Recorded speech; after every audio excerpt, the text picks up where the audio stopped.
are we gonna live? Like, and that was a gamut of everything. And to watch how you took everything, man, and you put it into your music, man, in a fearless way.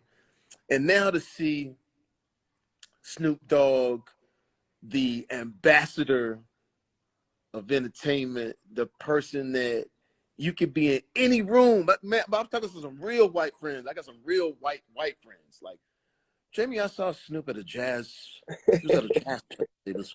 I was so amazed that he came out there and there were saxophones and Snoop, and we just could not believe how incredible it was. I mean, these are my Caucasians. My Caucasian. But that's just another feather in your artistic cap of how you can be in any setting, man, and be so loved, man. And now coming up to Day Shift, and if you guys have not, man, jump on that thing, man, and check that out, man, to where this was a moment. How did you feel like getting something like this where you had to really do the action? How was that? I was challenged. I really wanted like things like this to happen for me early in my career, but I don't think I was ready. And now to be able to take on the challenge of like working out and learning my lines and being able to do action and stunts and things of that nature was challenging for me. And I always wanted to be in these types of pictures. And then to be able to work with you and then JJ, it was like, it pushed me to the limit. And I love when I'm pushed to the limit. I don't like when I'm, not challenged. I love the challenge. And I feel like this was a challenge for me. What was the biggest challenge? Because you was doing for all of y'all that's watching right now, watching you do your own stuff. What was the biggest thing? Learning how to fight on screen, learning how to shoot that gun, and learning how to be a poised actor at the same time while, taking in all of these stunts and all of this stuff that required, physical ability. Yeah, man. And then the fact that, said, that motherfucking gun, man, that goddamn Big Bertha was big as fuck.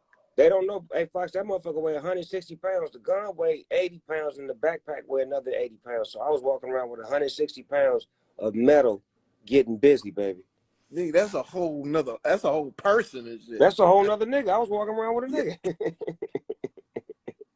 Man, but it was so dope, man. And to see and people when we got a chance, then what's crazy about this movie is that the movie went straight to Netflix, but we got a chance to see it at the LA premiere. How was that when you was watching? What was people doing in the audience, bro? Man, the silver screen is gigantic, man. To see people's reaction to certain scenes and action, and just to hear them react to things, like to be physically in the theater with them, just took me back to me watching, great movies of the 80s and the 90s as a youngster and being at premiere. So it was an out of body experience for me to know that was me on screen. And they was enjoying my acting, your acting, the whole screenplay, the whole everything. It was amazing. And I remember how you felt. I remember when you walked into the after party, you was like, damn, because people don't understand it's a process. It's a process of getting these movies, put together. And you was like, man, that final product, and then watching people yell at the screen, and that's what I wish people could get an opportunity to do when And so for all of y'all right now, get with your homies, smoke out, drink, whatever you do.